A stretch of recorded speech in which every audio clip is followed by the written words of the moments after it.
Bueno, comencemos. ¿Qué pudieron ver?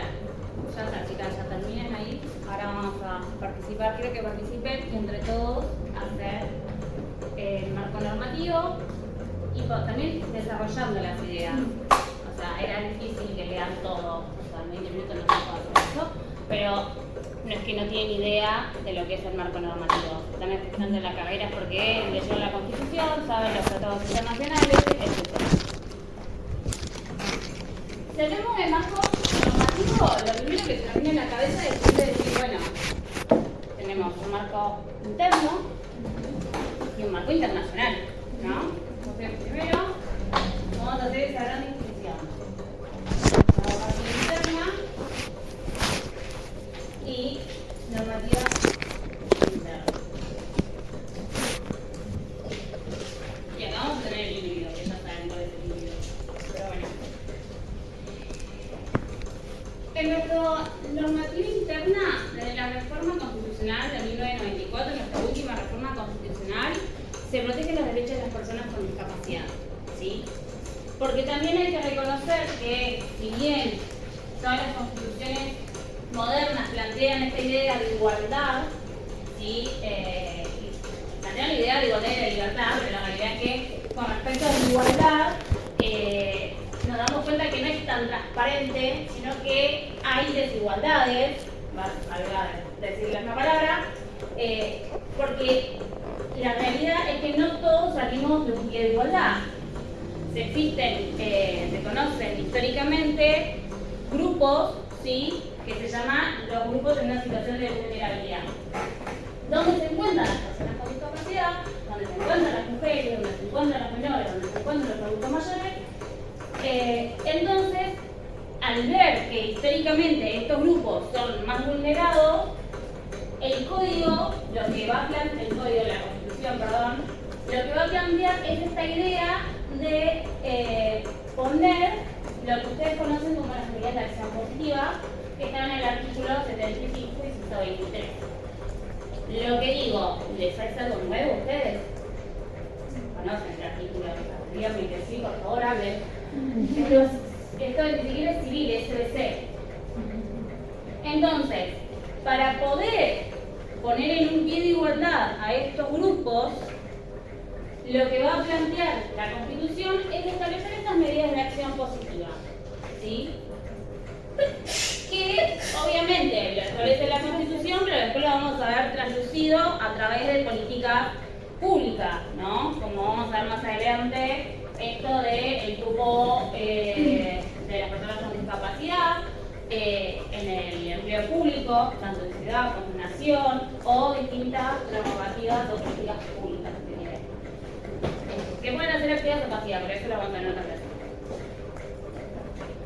Entonces, lo primero que vamos a tener en lo que es marco interno es nuestra Constitución Nacional, ¿sí?, con estas medidas de acción positiva. Artículo 75.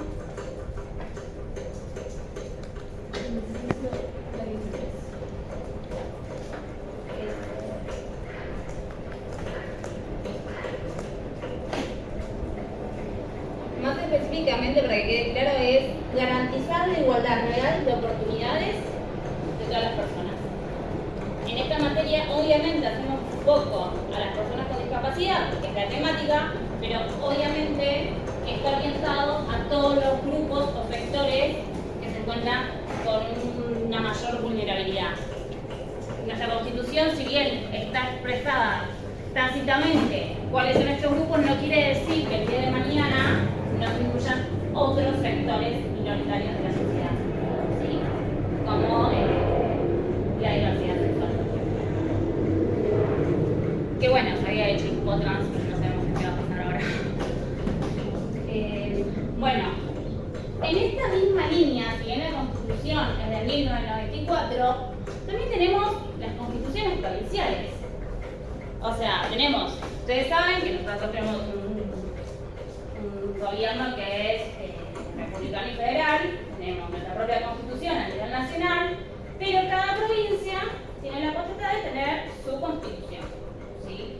¿Cómo lo hicieron? Buenos Aires tiene su constitución.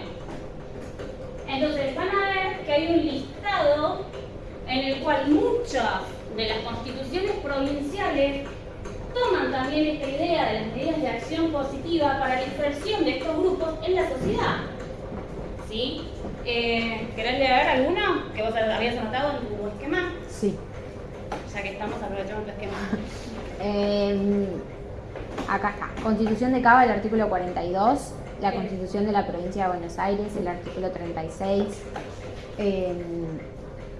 La Constitución de Tucumán, el artículo 24. De Entre Ríos, de Río Negro, de Corrientes y de Misiones tenemos. Bien.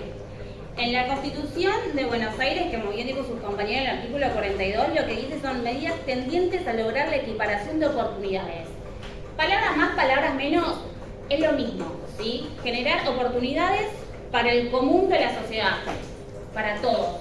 En este supuesto, para aquellos grupos que se encuentran en una situación de vulnerabilidad, no son personas, ¿cómo es que le habían dicho una vez? Lo pusieron de una manera tal que fue como pobrecitos, no, es un grupo en situación de vulnerabilidad. Sí, por favor, que te juro que la quiero pensar como la habían planteado y no me sale. Van a ver que las constituciones provinciales también tienen artículos que plantean esta idea de las medidas de acción positiva.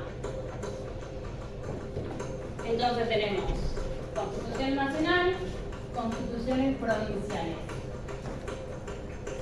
Van a ver que hay un montón de normativa internacional. Como vimos en la clase anterior, el tema de la discapacidad no es algo que viene o que surge ahora o que surge en el último tiempo. La realidad es que se viene trabajando hace muchísimos años. A nivel internacional van a haber distintos organismos internacionales que establecen tratados, convenios, prerrogativas. La OIT también va a sacar un comunicado para establecer la inserción laboral de las personas con discapacidad. La ONU va a sacar un comunicado también respecto de lo mismo. Se van a hablar de terminología. Ahí los escuché a ustedes hablar de, ay, no quiero usar esta palabra. En el momento que se usa, ¿cómo lo habían nombrado? Lo tengo escrito. Retrasado. Retrasados mentales. ¿Y de qué año es? Del 76. 76. A esto voy. Cuando decimos que el concepto de discapacidad es dinámico, es porque va cambiando en el tiempo. Lo que hoy nosotros establecemos como una terminología políticamente correcta, con un tecnicismo jurídico, como es hoy en día persona con discapacidad, en momentos anteriores se le llamaba de esa misma manera.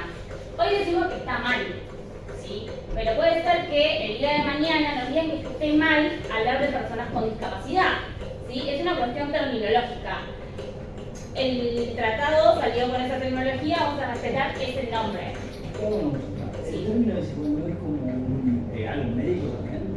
Claro. No sé si como tal, no sabía. Lo que pasa es que esto que les hablaba en la clase anterior, de los dos grandes modelos que teníamos. Por un lado teníamos un modelo médico rehabilitador, ¿sí? En el cual la persona con discapacidad, para insertarse en el mundo social y convivir con el resto de las personas, tenía que rehabilitarse. Esto es, tenía que cumplir con todas las características propias de una persona normal para poder brindarle su servicio a la comunidad. Y piensen que ese pensamiento, esa mirada médica, se ve traslucida en la normativa jurídica. Piénsenlo así, el derecho siempre llega tarde, a todos lados. Si queremos regular algo es porque los hechos ya pasaron, siempre. Si en ese contexto predominaba esta mirada médica, obviamente que van a encontrar esta terminología médica en las normativas, ¿sí? El idiota no es un insulto, es un término médico que se utilizaba en ese momento. Por eso se habla en el Código Penal de persona idiota, no es porque es un insulto. Que después las personas quieran utilizarlo como un insulto, habla de la persona, ¿queda claro? Pero no es un insulto, era una terminología. Hoy en día ya no se utiliza más la terminología y lo que no puede pasar es que estando en 2025 utilicemos esa terminología para una normativa que se llama de determinada manera, está perfecto, nadie te va a decir que está mal. Sí, lo que no se va a permitir es tratar hoy en día a las personas con discapacidad en esos términos. Desde la Andis. ¿Cómo? Desde la Andis. Claro, que encima era como... Tienen que dar el ejemplo. Lo hacían a modo de chiste, muchas veces con un deje de superioridad, si se quiere, como... La verdad que... Nada, las sociedades cambian, nosotros cambiamos, evolucionamos, ¿sí? Y eso también se ve traducido en la normativa. Hoy en día estamos transitando lo que se conoce como el modelo social, donde entendemos que la discapacidad no la tiene la persona, porque el concepto de discapacidad es un concepto complejo compuesto de dos partes: la parte objetiva, que es la deficiencia, si lo hablamos en la clase anterior, y por otro lado la barrera, que es cuando la persona quiere interactuar en la sociedad, convivir con el resto de las personas o llevar determinados proyectos y se encuentra con determinadas barreras, que son un montón de barreras, porque una barrera no es solamente el banco que no me deja pasar. Hay barreras comunicacionales, hay barreras tecnológicas, hay barreras edilicias, ¿sí? Van mutando a medida que uno va transitando la vida, se va encontrando con distintas barreras, ¿sí? Nos pasa a nosotros mismos, no necesariamente esta es la persona con discapacidad. Hago hincapié en esto, persona con discapacidad, porque tenemos una materia específica sobre la temática. Pero la realidad es que hay cuestiones que le pueden afectar a otra persona. Las comunicacionales, hoy en día, a un montón. Pero bueno, volvemos. Entonces, marco normativo, tenemos Constitución Nacional, con el artículo 75, inciso 23, las medidas de acción positiva que se ven traducidas en las constituciones provinciales. Tenemos un montón de tratados internacionales que son antecedentes, que son la manera de llegar a lo que hoy vamos a conocer como la Convención sobre los Derechos de las Personas con Discapacidad. Sí, esa, no le pido a ustedes todos los tratados que van nombrando, que son un montón, como la Asamblea de las Naciones Unidas, el Programa de Acción Mundial para las Personas con Discapacidad, la de la OIT, la Declaración de Cartaginas de Indias. Todas esas las van a establecer en un marco internacional. La Convención sobre los Derechos de las Personas con Discapacidad también. Pero ¿qué pasa? Si bien es una convención internacional, la Argentina la ratifica en el 2009, y en el 2014 le da jerarquía constitucional. Entonces, está incorporada a nuestro derecho interno. Por eso como que va a quedar acá como un híbrido, ¿sí? La convención. Esta convención es muy importante, primero, porque nos da la terminología que vamos a utilizar en esta materia y la que es políticamente correcto en esta fecha, ¿no? Después si tiene una modificación de la convención o lo que fuese, o viene otra convención superadora, utilizaremos esta. Pero hoy en día esta es la herramienta que cabecera. ¿Por qué? Como vimos en la clase anterior, nos va a establecer qué es, nos dice quiénes pueden ser personas con discapacidad, ¿sí?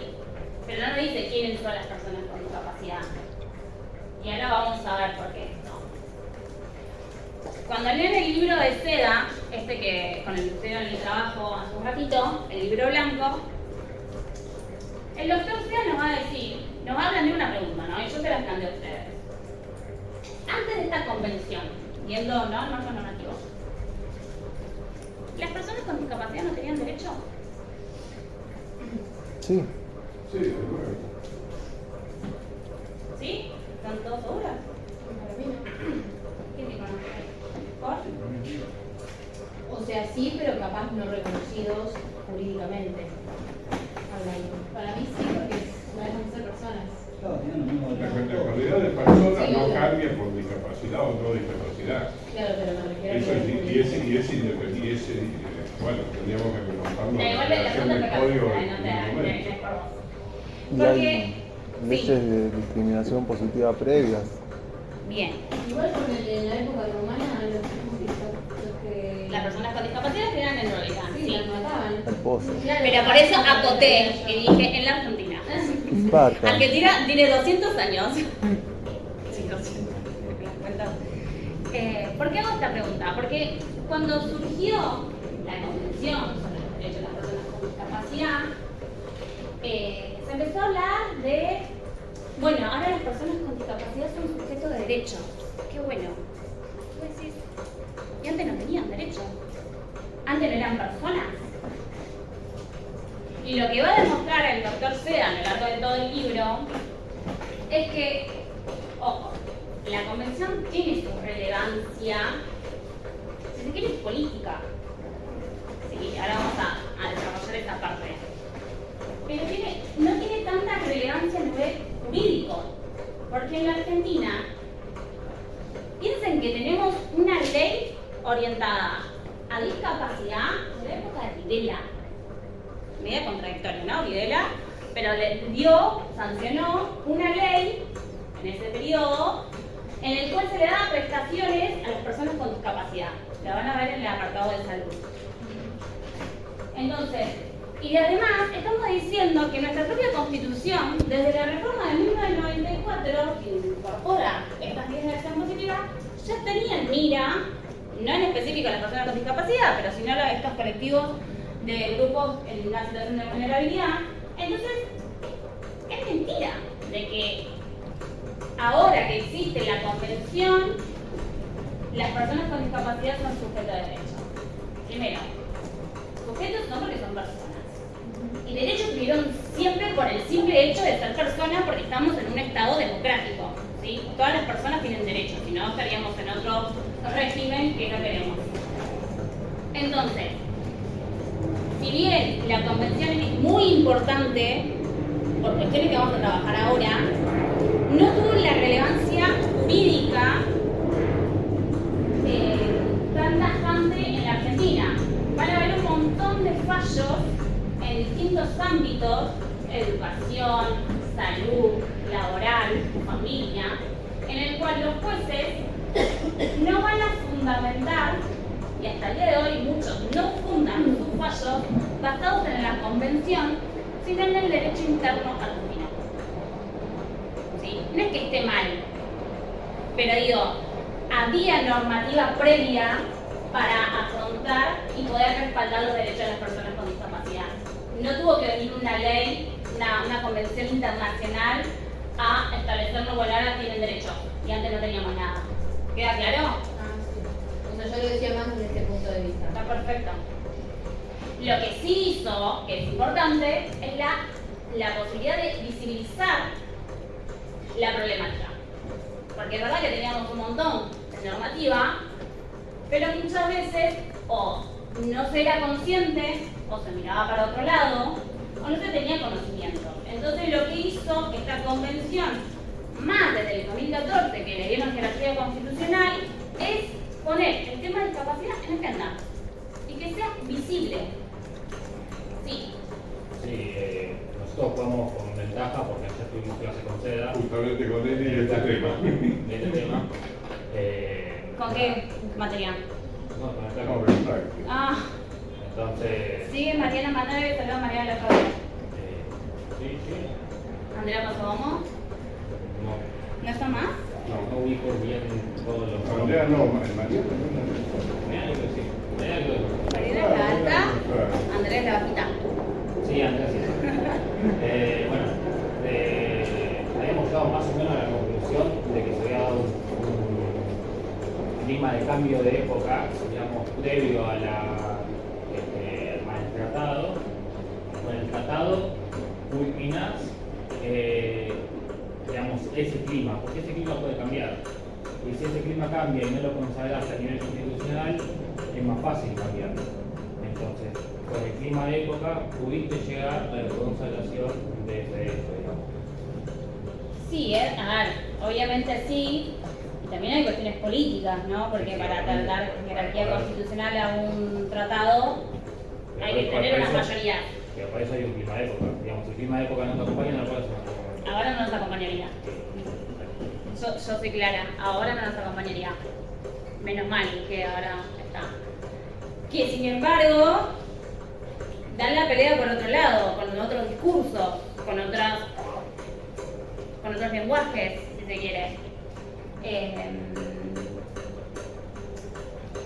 Antes de que le dieran jerarquía constitucional, hubo un caso que no me quiero adelantar, pero si lo quieren pueden verla, el caso Vicenta, de una niña con una discapacidad mental que de repente estaba embarazada y no la dejaban abortar.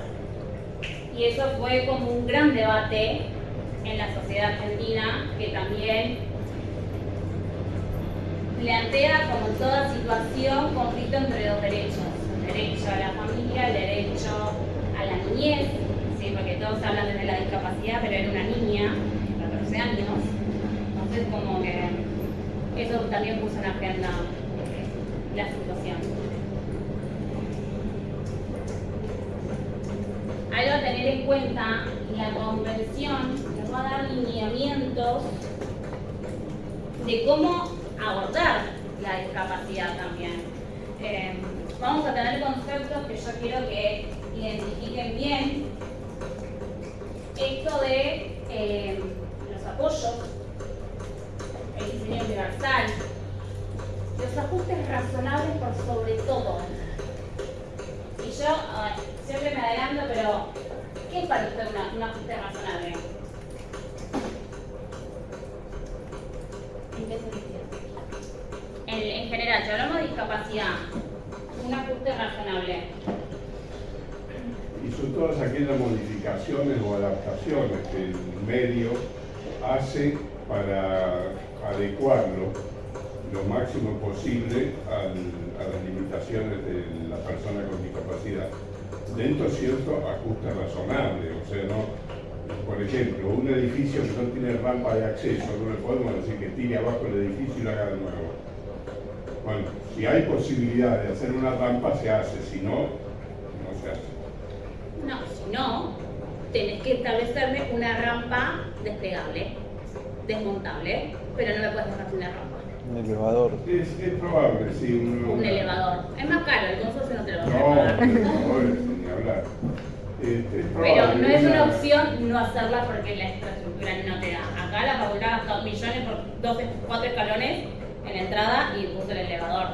No es herramienta de infraestructura. En el único caso en el cual la infraestructura es un tema a tener en cuenta es cuando el edificio está declarado como patrimonio nacional. Tiene que ver con que el ajuste no implique un impedimento para Una que sea de precio. Yo les voy a dar un ejemplo. No es lo que se me ocurrió a mí, sino que pasó en la facultad de Filosofía y Letras. Un alumno que era ciego presenta una nota en mesa de entrada queriéndose eximir del nivel de lectocomprensión. ¿Sí? Inglés. En el departamento, cuando llega la nota, usando ese, denegada. La vuelvo a presentar. Denegada. Y el chico dice: ¿cómo puede ser? ¿Por qué me la niegan? Y presentó toda una queja. ¿Qué era lo que había pasado? No es que no existe una normativa que establezca que porque vos tenés una discapacidad visual, en este caso, vas a quedar eximido de rendir inglés. Porque en ese sentido te tengo que eximir de rendir historia, geografía, que es rendir. O sea, en los mismos términos. Lo que pasaba es que todas las personas que tenían una discapacidad visual ya sabían que tenían que cursar con cierto profesor que los aprobaba. Para ustedes, ¿eso es razonable? Medio Truchelli. Tenés que conseguir a alguien que pueda escribir inglés. Más hay distintas herramientas. Te pueden Pedagógicas. dictar. Yo no soy profesora de inglés, Que no, yo pero no sí, tengo. que no es necesidad de comprensión. Le pueden hablar en inglés. no, Que no hay porque no es lectocomprensión. razonable. Para mí tiene que ser braille. Si vos lo querés adaptar, y una persona lo Yo ve, digo, tiene que ser braille. está bien, después vemos las herramientas de cómo evaluarlo. Eso va por otro lado. Ahora, ¿es razonable No. que lo pongan? Ni siquiera es eximirlo, ponerlo aprobado. Jamás tendría una materia. Jamás. No, si no es razonable. para ingresar a la universidad primero tenés que saber leer y escribir cómo va a ser, o darte a entender de alguna forma. Si no,